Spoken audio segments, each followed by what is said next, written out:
I'm Joffrey Perez, Executive Chef of Proa Restaurant Sous Relief Pastry Shop. Today, I'm Benny Russell as Campus III, Sous Chef, Proa Restaurant. And today we're going to be doing, for Fiesta Friday, what we like to call Marianas Regional Cuisine. It's a take on flavors, textures, food found from our region in the Marianas Islands, and applying classic culinary cooking technique. Let's go.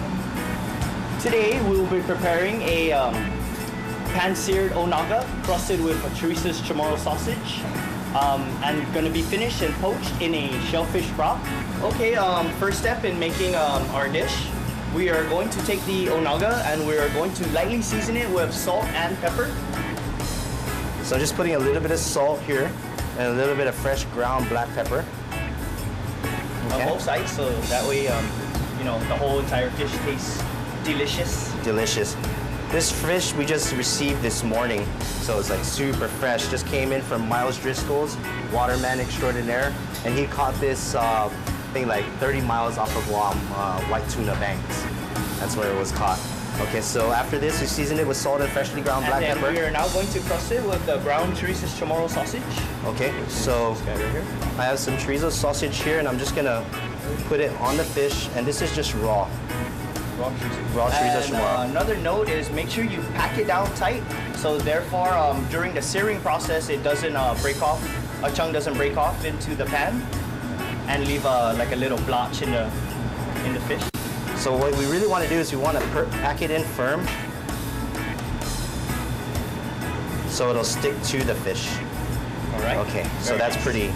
So now we're ready to sear. Okay, so we're gonna take this to a hot pan, and then we're just gonna put a little bit of oil in the pan, and then we're gonna drop it down chorizo side first. So we had this pan preheated already for about 10 minutes on medium-low heat. And what we're gonna do is we're just gonna crank the heat up to high, add a little bit of oil. That's good. And then we're gonna go chorizo side down first. And you always wanna, whenever you're cooking with hot oil in a preheated pan, you always wanna add whatever protein it is you're cooking away from you. So that's a really hot pan. And this dish consists of 2 steps. One is the searing process, and the second step to finish it will be the poaching process. So it's a 2-step process. Okay. So now we're gonna attempt to flip the fish.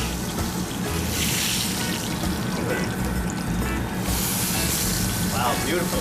And so we still have our sausage crust on the onaga, and so, you know, it's good to go.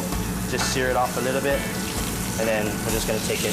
And as you can see, inside of the fish, it is still raw, because we are still going to poach this in our shellfish broth. Step 2 in our process of our dish, we're going to saute our local fresh vegetables. And then I'm just gonna stir this, just saute it until it gets some color, it gets soft.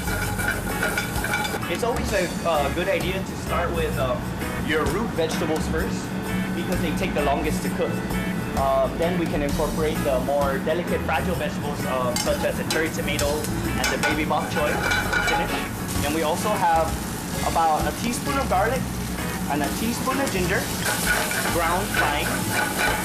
Reason being is just in case we run into the ginger haters, yeah. It will disappear into the sauce and will just leave nothing but flavor on your palate, but it won't be a big chunk of ginger. Okay, so next. So now we add the shellfish broth. Okay, so adding the shellfish broth, and this is just made from shells of lobster, shrimp, and also you know, tomato paste, vegetables, and we cook this down for about a couple hours, extract all that flavor out of it, and then we're left with this really nice stock. Okay, so we're just gonna add our onaga with this crust side up, and also just a baby bok choy, like so. Just gonna add some cherry tomatoes, cover and let steam. And as you can see, we have reached the finish line on our poached chorizo crusted onaga. And at the end is an option for me as a local boy from Guam. I love my coconut milk. So we're just gonna drizzle a little bit of coconut milk in there just to finish. Just to give it that extra local flavor. This is some garlic chili paste. For me, I like spicy. But if you do not like spicy, you have the option whether to put this in or to omit. But for us, since we're spicy kind of guys, you know, I like it a little we're just spicy. gonna put this in. About after 7 to 10 minutes on a slow simmer, we're gonna remove our cover. And as you can see, all our vegetables are nicely, perfectly cooked, nice and soft, and our fish also is nice and tender. So we're going to plate now. First, we can start with vegetables. You just put that right on the bottom of the plate. All the local vegetables. Then, as being the star of the dish, we have the chorizo crusted onaga, which is just going to sit right on top of all of that. And maybe the remaining of the veg, just put on the side. We're going to take some of our daikon and some of our cucumber, just like so. And we could just mix it up. Maybe. And can be finished with just a nice little sprinkle or some green onions. And there you have it.